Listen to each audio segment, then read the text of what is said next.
When I was a kid, I had a cord-over electronic siren module. This is the schematic for it. I've entered it into LT-Spice. You can see it uses PNP transistors. I adjusted it for using silicon devices instead of germanium, so the bias has changed slightly. This is the siren pulse waveform, and one of the cool things about LT-Spice now is that you can actually take a waveform like output from the speaker here, and you can actually write it to a wave file, 16 bits, 48 kilohertz. So I've simulated this siren, and I'll show you what the waveform looks like here.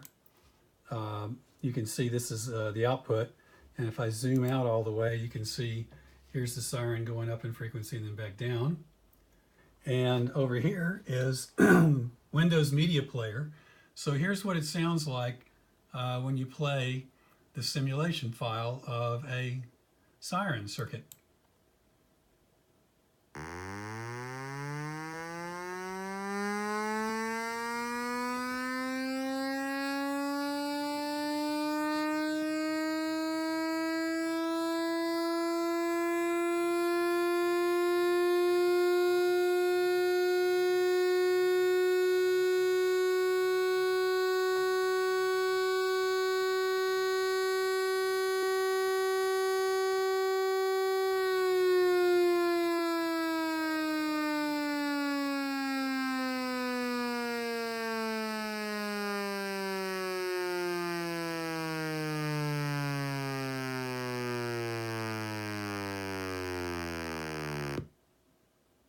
That's it.